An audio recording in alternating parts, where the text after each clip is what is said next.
de todas las cosas y los tiempos, es decir, una palabra que la Biblia llama como presciencia, no presencia, sino presciencia. Es el conocimiento anticipado de Dios de todas las cosas.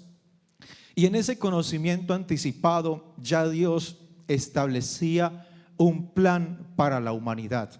Amén. La Pascua, en Éxodo 12, 1 al 13, voy a pedirle a los medios si me pueden ayudar allí. Éxodo 12, del 1 al 13, dice: habló Jehová a Moisés y a Aarón en la tierra de Egipto, diciendo: este mes os será principio de los meses, para vosotros será este el primero en los meses del año. Diga conmigo: el primero en los meses del año. Hablad a toda la congregación. Le voy a invitar para que mientras que yo les leo, ustedes se traten de hacer la película o la escena que está sucediendo allí con lo que yo les estoy leyendo. Hablad a toda la congregación de Israel diciendo: en el 10 de este mes, o sea, los 10 días de ese mes, tómese cada uno un cordero según las familias de los padres, un cordero por familia. Mas si la familia fuere tan pequeña que no baste para comer el cordero, entonces él y su vecino inmediato a su casa tomarán uno según el número de las personas, conforme al comer de cada hombre. Haréis la cuenta sobre el cordero. El animal, diga conmigo, será sin defecto, macho de un año. Lo tomaréis de las ovejas o de las cabras y lo guardaréis hasta el día 14, diga conmigo, 14 de este mes. Y lo inmolará o lo sacrificará toda la congregación del pueblo de Israel entre las 2 tardes, y la tomarán de la sangre y la pondrán en los 2 postes, en el dintel de la casa en el que han de comer. Y aquella noche comerán la carne asada a fuego y panes sin levadura, con hierbas amargas lo comerán. Ninguna cosa comeréis de él cruda, ni cocida en agua, sino asada al fuego, su cabeza, sus pies y sus entrañas. Ninguna cosa dejaréis de él hasta la mañana, y lo que quedare hasta la mañana lo quemaréis en el fuego. Y lo comeréis así, ceñidos vuestros lomos, vuestro calzado en vuestros pies y vuestro bordón en vuestra mano. Lo comeréis apresuradamente. Es la Pascua de Jehová. Pues yo pasaré aquella noche por toda la tierra de Egipto y heriré a todo primogénito, o sea, a todo el primer hijo en la tierra de Egipto, así de los hombres como de las bestias. Y ejecutaré mis juicios en todos los dioses de Egipto, yo Jehová, y la sangre os será por señal en las casas donde vosotros estéis, y veré la sangre y pasaré de vosotros, y no habrá en vosotros plaga de mortandad cuando hiera la tierra de Egipto. Éxodo 12, 29 al 31 dice: aconteció que a la medianoche Jehová hirió a todo primogénito en toda la tierra de Egipto, desde el primogénito de Faraón que se sentaba sobre su trono, hasta el primogénito del esclavo o del cautivo que estaba en la cárcel, y todo primogénito de los animales. Se levantó aquella noche Faraón, él y todos sus siervos, y todos los egipcios de aquel lugar, y hubo un gran clamor, entiéndase como lloro, en Egipto, porque no había casa donde no hubiese un muerto. E hizo llamar a Moisés y a Aarón de noche y les dijo: salid de en medio de mi pueblo, vosotros los hijos de Israel, id a servir a Jehová como habéis dicho. Amén. ¿Pudieron por lo menos dimensionar lo que está pasando en esa escena? Hubo una noche en la cual Dios ejecuta un juicio y en todo Egipto había mortandad, había un muerto en cada casa. La palabra Pascua, hermanos, significa pasar por encima. Amigos que me están escuchando y las personas que me escuchan a través de internet son más que bienvenidos a esta casa de Gaitán. significa pasar de largo en el sentido de perdonar o bien de proteger. Pasaron muchos siglos, unos 15 siglos más o menos, y un día, predicando Juan el Bautista, dice el Evangelio de Juan, en los días previos a la fiesta, Juan 2:13 lo habla así: seguramente viendo las manadas de los corderos que eran llevados a la ciudad, porque estaba cerca ya la Pascua, y en aquella ciudad de Jerusalén debían ser sacrificados, Juan ve a Jesús a lo lejos y al verlo tiene unas palabras inspiradas y dijo: con gran verdad, he aquí el Cordero de Dios que quita el pecado del mundo. En otras palabras, miren, el Cordero de Dios fue el aviso del profeta, el anticipo de la Pascua que tenían que vivir para aquel momento. El pasaje de las 7 fiestas, un estudio basado en Levíticos 23 de Edward Cartea Milos, fue un libro que leí para esta predicación.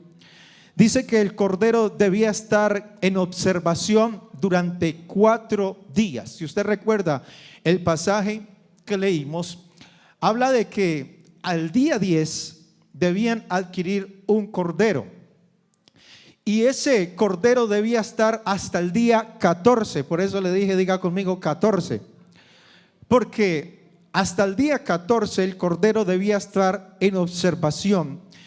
Debía realizarse esa observación para validar que el cordero fuera apto para el sacrificio, que no tuviera imperfectos, pues así la ley del Señor lo había mandado a través de Moisés. Eso, Éxodo 12:3 dice: habla toda la congregación de Israel diciendo: el día 10 de este mes tómese cada uno un cordero según las familias de los padres, un cordero por familia. Éxodo 12:6 dice: y lo guardaréis hasta el día 14 de este mes, donde será inmolado. Para nuestro contexto, hermanos, inmolado será dar la vida en provecho u honor de algo o alguien. También significa ofrecer. Y toda la congregación del pueblo de Israel lo inmolará entre las 2 tardes. Entiéndase las 2 tardes como el proceso entre las 3 de la tarde hasta donde se pone el sol, significa las 2 tardes. Jesús tuvo una exposición alrededor de 4 días, desde que entró en Jerusalén el domingo de lo que ahora la gente conoce como Domingo de Ramos, pero ese domingo muestra el día, el inicio de la exposición del Cordero que sería sacrificado. Las personas decían: bendito el que viene en nombre el Hijo de David, bendito. Y las personas, los apóstoles extendieron sus mantos, sus túnicas. Las personas también tendieron sus túnicas y tomaban ramas de los árboles para que a través de aquel pollino donde entró Jesús fuera ese avistamiento del Rey por primera vez allí. Jesús ya había hecho algunos milagros, pero tiene una entrada triunfal en San Marcos 11:12 al 13. Usted puede leer ese pasaje, en Mateo 21, donde se da esa exposición de Jesús y donde entra allí.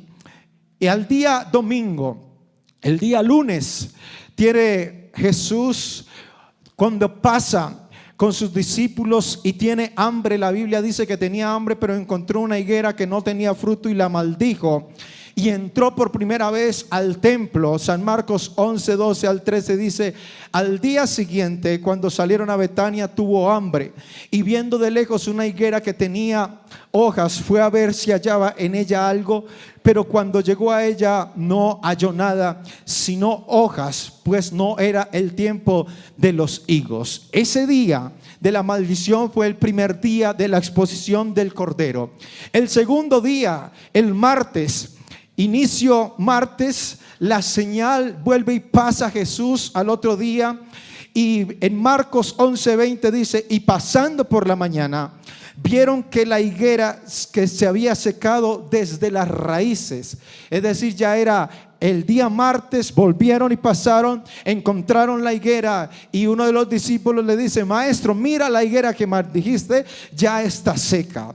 Y al final de ese día del martes, Jesús, hablando de la crucifixión, dijo en Mateo 26, 1 al 2, cuando hubo acabado Jesús todas estas palabras, Jesús dijo: sabéis que dentro de 2 días, es decir, miércoles y jueves, se celebrará la Pascua, y el Hijo del Hombre será entregado para ser sacrificado. Es decir, se completarían los 2 días de la exposición del Cordero. Y ese jueves, en esa Santa Cena, inició la Pascua. En Mateo 26, 17 dice: el primer día de la fiesta de los panes sin levadura, vinieron los discípulos a Jesús diciendo: ¿dónde quieres que preparemos la Pascua para que comas esta noche? Es decir, ese día ya se había completado los 4 días de la exposición del Cordero, según la ley que indicaba a través de Moisés.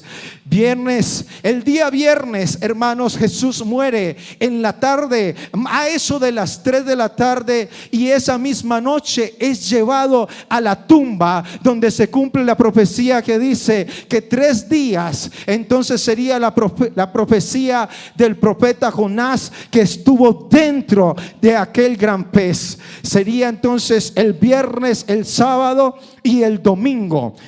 El inicio del viernes, entonces, hermanos, venida la mañana, todos los principales sacerdotes y los ancianos del pueblo entraron en consejo contra Jesús para entregarle a muerte. San Mateo 27:1 muestra este verso. Y al final del día viernes, hermanos, San Mateo 27:57, cuando llegó la noche, vino un hombre rico llamado José de Arimatea, que también había sido discípulo de Jesús, y pidió el cuerpo, hermanos, cuando ya estaba muerto, pidió el cuerpo de Jesús, porque no debía pasar entonces el sábado y que el cuerpo todavía estuviera colgado allí. Ese hombre entiende eso, y para que se cumpla la profecía de que 3 días debía estar en la tumba, José de Arimatea entonces era dueño de una tumba que nunca nadie había usado, para que se cumpla entonces la palabra de Dios, que con los ricos entonces había sido entonces el día de su muerte, hermanos. Y todo tiene un cumplimiento profético en esos días. Esos 8 días, hermanos, tuvieron un cumplimiento de profecías, una tras otra, una tras otra, una tras otra. Y entonces es llevado Jesús a la tumba. El día domingo entonces resucita, como lo muestra San Mateo 28:1. Pasado el día de reposo, al amanecer del primer día de la semana, esto es domingo, vinieron María Magdalena y la otra María a ver el sepulcro. Es decir, todo se estaba cumpliendo como decía la ley de la Pascua. Éxodo 12:1, el texto que leímos al principio. La fiesta de los panes sin levadura, eran 7 días comiendo pan sin levadura, desde el día 14, el día 21 del mes, o del día hasta el día 21 del mes, o el primer mes, que se llama el mes de Abib, como lo dice Deuteronomio 16:1, llamado también el mes de la redención, con todo el sentido de la palabra, porque ese mes, ese primer mes, era el que Dios había sacado a su pueblo de la esclavitud, y por eso se llamó el mes de Abib, o el mes de la redención. Deuteronomio 16:1 dice: guardarás el mes de Abib y harás Pascua a Jehová tu Dios, porque en el mes de Abib te sacó Jehová tu Dios de Egipto. De noche debían comer pan sin levadura, o pan de aflicción. Pablo habla la mención de esta fiesta Y ahí viene uno de los versículos, la verdadera Pascua es de este mensaje. La verdadera Pascua. No es buena vuestra jactancia. Por favor, me dan un poco de retorno, Diego, que no estoy escuchando acá bien. No es buena vuestra jactancia. ¿No sabéis que un poco de levadura leuda toda la masa? Limpiaos pues de la vieja levadura, para que seáis nueva masa, sin levadura como sois. Porque nuestra Pascua, que es ¿quién?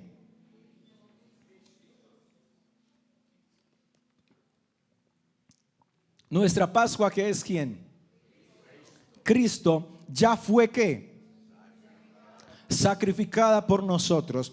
Así que celebramos la fiesta, no con la vieja levadura, ni con la levadura de malicia, ni de maldad, sino con panes sin levadura, de sinceridad y de verdad. Por eso la verdadera Pascua, hermanos, para nosotros es Cristo. Amén. Y en resumen podría decir, este sería el ayo o el fin de este mensaje: mostrar que la verdadera Pascua es Cristo.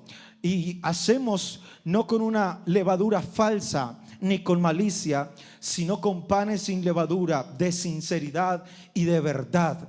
Porque si algo tenemos que ser nosotros hoy, es sinceros y presentarnos a Dios con verdad. Amén. El día 10 debían de buscar un cordero sin defecto.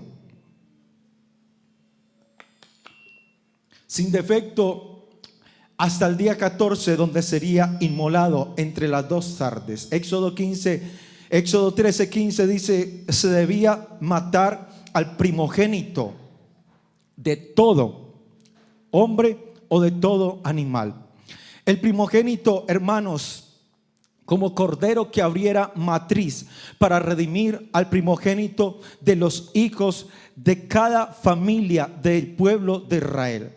Es de resaltar que la noche que salen de Egipto, el pueblo de Israel, esa noche el costo de la salida, hermanos, o el costo de la libertad para el lado de los hebreos era el cordero. Pero los primogénitos por el lado de los egipcios, hermanos, es decir, nadie tenía ninguna casa que librarse de la muerte.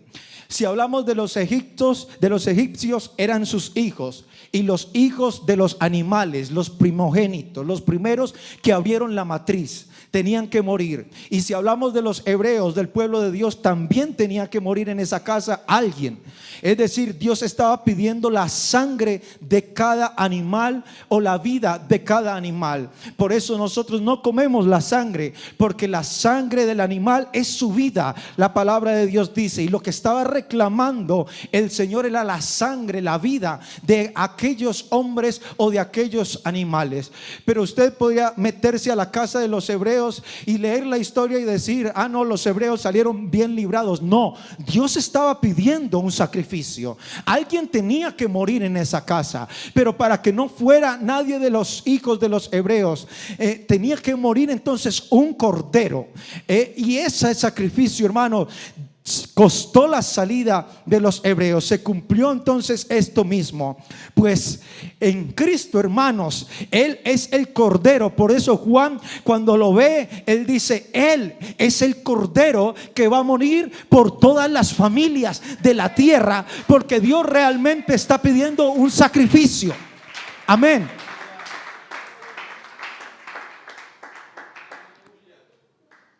La Biblia dice que Él es el unigénito, hijo de Dios, primogénito entonces de María y de José, que es el cordero sin defecto. Por tanto, la Biblia dice que en Él no se halló pecado alguno. Por eso es el cordero perfecto, el que se podía llevar a la cruz para el sacrificio. Alguien tenía que morir en cada casa. Los egipcios tenían los primogénitos muertos. Los hebreos, escuche esta palabra, por un acto de sustitución tenían el cordero, pero alguien debía morir en cada casa. El acto de sustitución correspondía no que su juicio no se ejecutara, sino que no se iba a ejecutar sobre quienes sí deberían ser ejecutados, sobre un inocente, hermano. Y esa sangre de ese inocente era la señal para que el juicio de Dios pasara de largo aquella noche. Es decir, Jesús, el Señor, había pedido a un inocente para que su sangre estuviera en los dinteles y en los postes, y esa marca le indicaría que él tenía que pasar de largo. Por eso Jesús en la cruz del Calvario derramó su sangre hasta la última gota de su cuerpo, de su corazón, para que su sangre nos cubriera y el juicio pasara de largo y no nos tocara a nosotros. Él fue la sustitución de nosotros. Aleluya, alabanzas al Señor Jesús.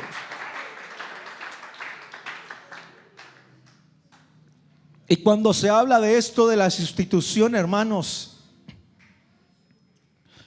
póngame todo el cuidado a lo que le voy a decir. Cuando se habla de la sustitución, hablamos de un cambio o un switcheo en el que Dios toma la posición mía, la que yo merecía, para Él tomar la posición que no merecía. Por eso debía ser un cordero inocente. Alabanzas al Señor Jesús. Hablaba con mi esposa ahorita y le decía, nosotros predicamos a veces y decimos que nosotros le debemos a Dios. Nosotros no le debemos nada a Dios, porque cuando hablas de deber, albergas por lo menos la esperanza de que algún día le pagarás. Pero nosotros no tenemos con qué pagarle a Dios.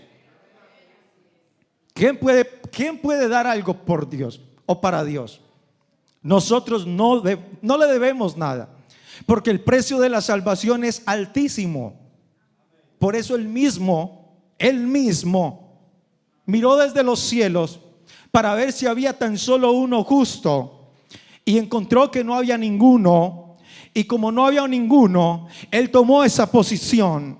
Pero esa posición le costó a Él despojarse. Por eso Él no estimó ser igual a Dios como cosa a que aferrarse, sino que Él nos miró y estando en la condición, hermano, de hombre, se humilló hasta lo sumo y hasta la muerte y muerte de cruz. Por eso nosotros no tenemos con qué pagar esta salvación tan grande, porque no tenemos la sangre de Él, la pureza de Él, todo lo que es la eternidad de Él, todo lo que Él se despojó, hermanos, para que usted y yo tuviéramos salvación. Usted no tiene con qué pagarle ni en 100 vidas que viviera. Usted no tiene con qué pagarle. Nosotros no le debemos nada a Dios. Por eso, como no le debemos nada a Dios y como no teníamos con qué pagar, pero Él sí, Él pagó nuestras deudas que teníamos con el pecado frente a Él. Él mismo se ofreció y pagó por nosotros. Y Él dijo: yo pago por ustedes, porque entiendo que ustedes no tienen nada con qué pagar. Pero ese pago, hermano, nos hizo esclavos de Él. No es que nosotros le debamos a Él, no tenemos con qué pagarle nunca. Nosotros somos esclavos en su casa, no tenemos nada para Él, no le debemos nada a Él. Usted no da un servicio a Dios porque a retribuirle tan siquiera algo. No se engañe. Nosotros le servimos a Dios porque somos esclavos en la casa de Él. No le estamos pagando nada, absolutamente nada. Nosotros cantamos, predicamos, hacemos cosas no porque le estemos retribuyendo, pagando, dando algo a su obra. No, es porque somos esclavos, porque Él nos compró en el mercadeo del pecado. Aleluya, alabanzas al Señor, alabanzas al Señor Jesús.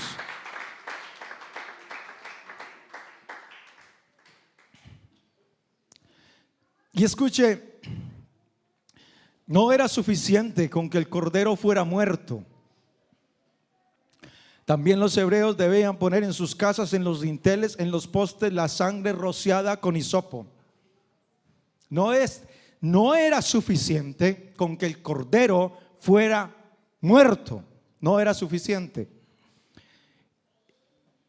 Los hebreos debían untar su sangre del cordero en los dinteles. Dios no iba a hacer eso. Lo único que Dios iba a hacer era pasar de largo. Pero los hebreos, la tarea de los hebreos era pintar. La Biblia dice que tenían que pintar los dinteles. Amén. No era suficiente con que mataran el cordero. Adicional a matar el cordero, tenían que pintar los dinteles. Esto lo hacían en un acto de fe. No hacerlo significaría la muerte. Es decir, estamos en nuestra casa a vísperas de la Pascua, matamos el cordero, pero se nos olvida pintar los dinteles. Hay muerte. Era el cordero y pintar los dinteles. Amén. No hacerlo significaría la muerte. Y escuche esto: es que Cristo murió por nosotros. Pero no es suficiente con que el cordero sea muerto. Se requiere la obediencia de los hombres, que su sangre esté sobre nosotros. En un acto de fe debe estar sobre nuestras vidas. Aceptar al Señor Jesucristo. Cristo murió hace 2000 años por todos nosotros, pero te corresponde a ti y a mí aceptarlo a Él para que su sangre esté sobre nuestras vidas. De lo contrario, la muerte se apoderará de nosotros. Por eso su sangre fue derramada en la cruz del Calvario. La cruz, hermanos, fue un lugar de sustitución, de transferencia. Martín Lutero sabiamente dijo: tú eres mi justicia, yo tu pecado. Has tomado lo que no era tuyo y me has dado lo que no era mío. Ireneo agrega en un escrito: Él vino a hacer lo que nosotros éramos, para que pudiera hacer de nosotros lo que Él es. Pablo concluye con estas palabras: al que no conoció pecado, por eso es que en 2 Corintios 5:21 dice: al que no conoció pecado, por eso Él es el Cordero perfecto. Por nosotros lo hizo pecado, para que nosotros fuésemos hechos justicia de Dios en Él. A través de la sustitución del Calvario, nosotros fuimos justificados para con Él. Amén. Alabanzas al Señor. Se dice que Dios tenía una cita, un lugar y una hora ya establecida. La cita obedecía al año 33 de su existencia. El lugar habla del monte de la calavera y la hora aproximadamente las 3 de la tarde.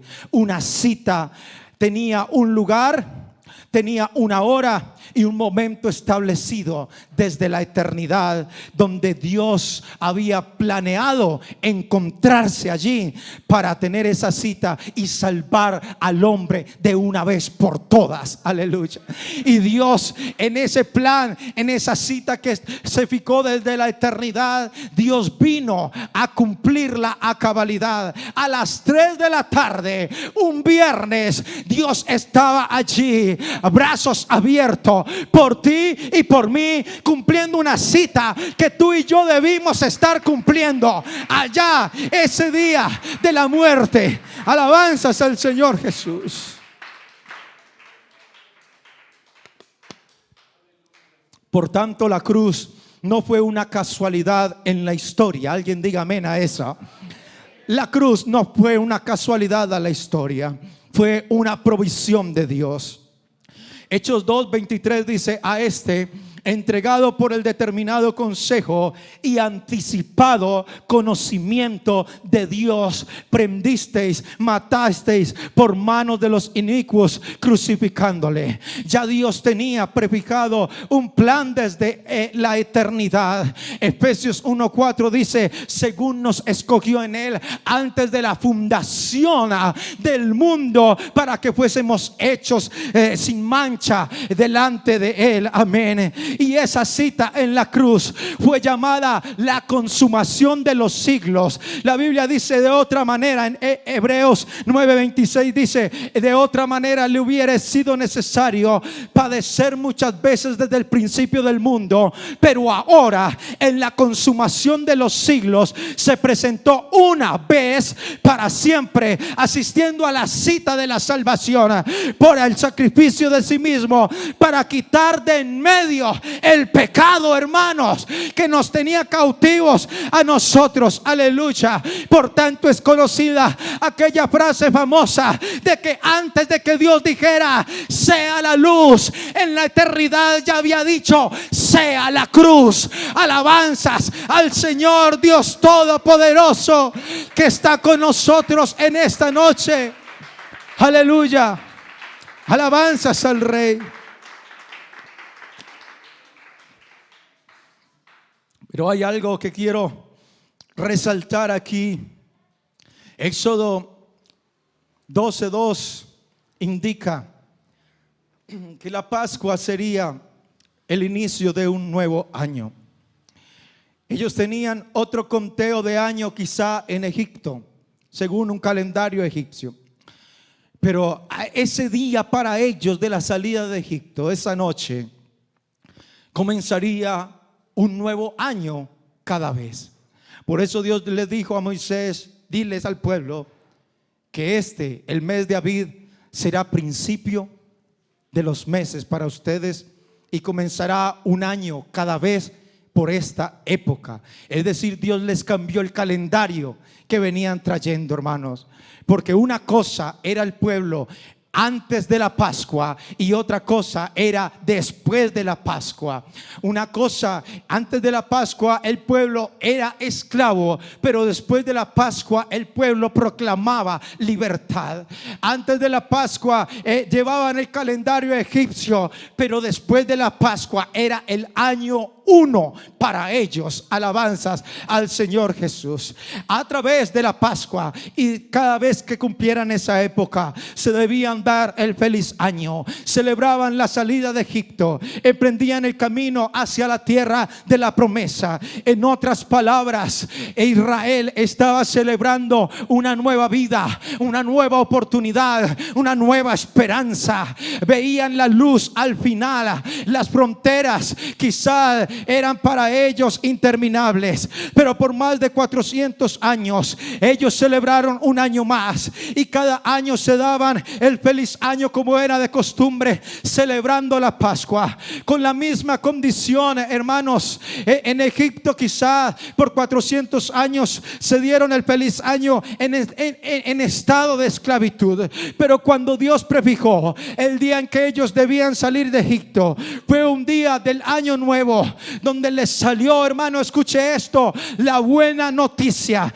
de que el año que venía sería agradable. Por eso cumplía lo que Lucas 4:16 al 19 decía: vino a Nazaret, donde se había criado, y el día de reposo entró en la sinagoga hablando de Jesús conforme a su costumbre, y se levantó a leer el libro, y se le dio el libro en el profeta Isaías, y abierto el libro halló el lugar donde estaba escrito: el Espíritu del Señor está sobre mí, por cuanto me ha ungido para dar buenas nuevas a los pobres, me ha enviado para sanar a los quebrantados de corazón, a predicar libertad a los cautivos, vista a los ciegos, a poner en libertad a los oprimidos, a predicar el año agradable del Señor, o el año de la buena voluntad de Jehová, como lo llama Isaías 61.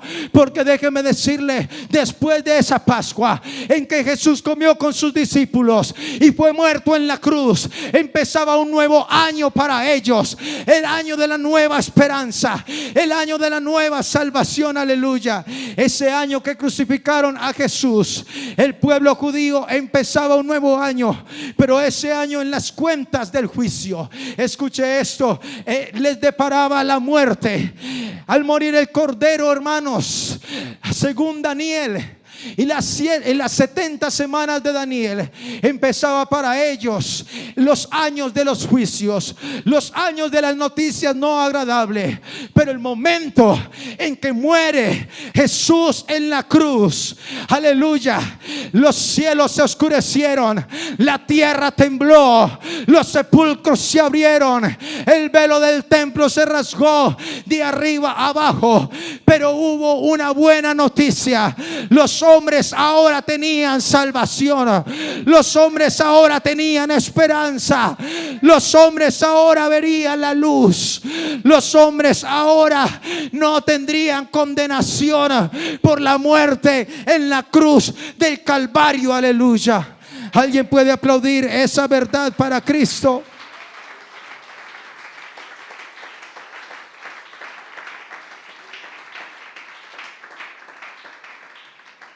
Alabanzas al Señor Jesús. Y a partir, hermanos, de ese momento de la cruz, lo que para ellos tenía que ser por profecía, un momento hostil, un momento, hermanos, de días oscuros. Por eso el cielo se oscureció, porque denotaba el juicio que a partir de ahí, a través de las profecías, tenía que vivir. Pero bendito mi Cristo, que interrumpió los tiempos y abrió una brecha en el espacio llamado gracia. Y en esa gracia hemos permanecido por alrededor de más de 2000 años. Dios detuvo el juicio que había para los hombres, y ahí en esa brecha de gracia estamos usted y yo disfrutando de la salvación. Hoy más que nunca tenemos esperanza. Sabemos que si hoy morimos nos vamos con Él, y si Él viene nos vamos con Él, por lo que Él hizo en la cruz del Calvario. Bendito el día en que Dios se dio cita a nuestra salvación. Aleluya. Sabe, amigo, que está aquí en esta noche, usted tiene una esperanza, porque Dios abrió una brecha en el espacio llamado gracia, llamado salvación. Dios quiere que te salves. ¿Cómo entender a Dios? ¿Cómo comprender a Dios? Hay que oír su palabra, amigo, que estás en esta noche aquí. Para nosotros, hermanos, nos espera unas promesas divinas.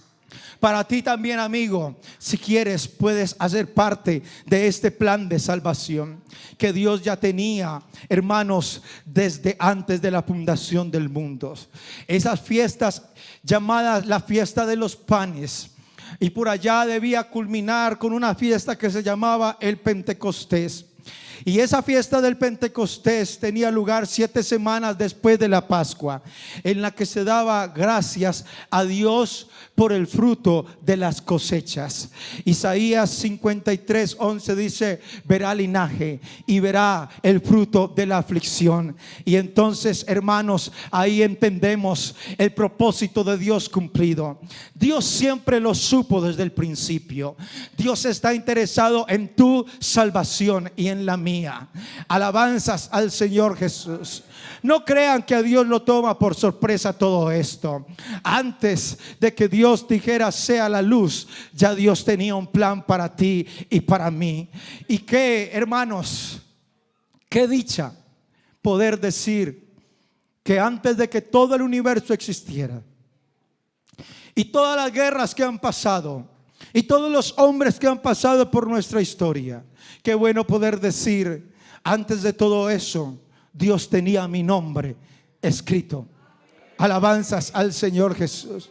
Dios había pensado en mí en la cruz del Calvario. No queremos romantizar, hermanos, la cruz del Calvario, porque la cruz del Calvario fue lo que fue, no un sacrificio que lo mataron, sino que Él dio su vida para que usted y yo pudiéramos ser salvos. Alabanzas al Señor Jesús. Yo quisiera esta noche, hermanos, orar por alguien,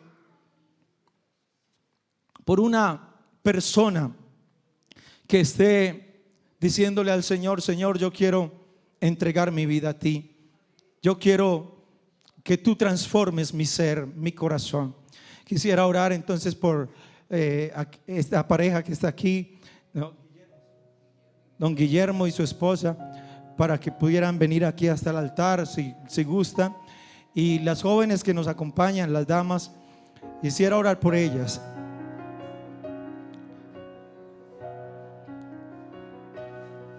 Porque Dios tiene un propósito con ustedes. Ven, José, si me puede acompañar en el piano, porfa.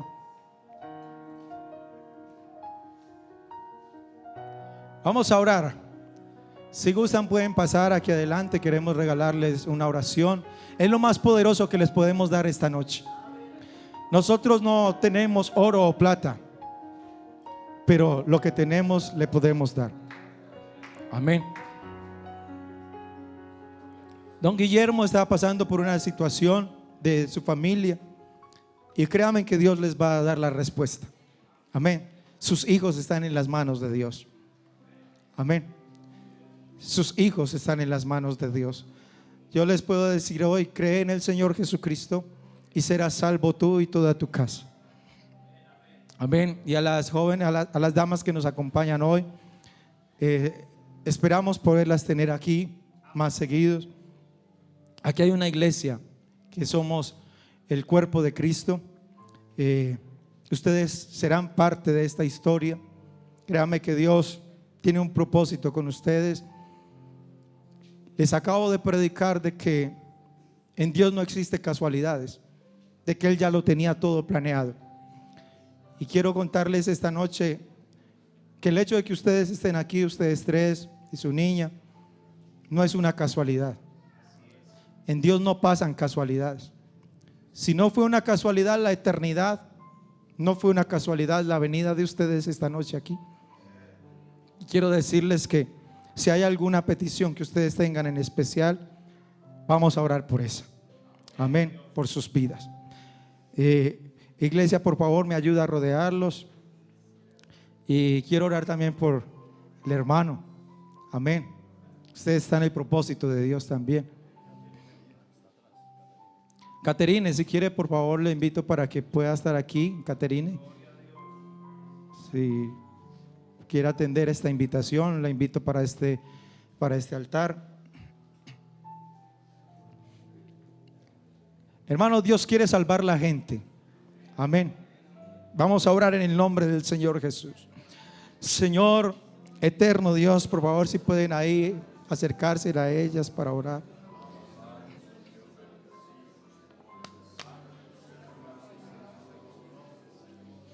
Eterno y soberano Dios, aquí están, señores, las vidas de estas personas.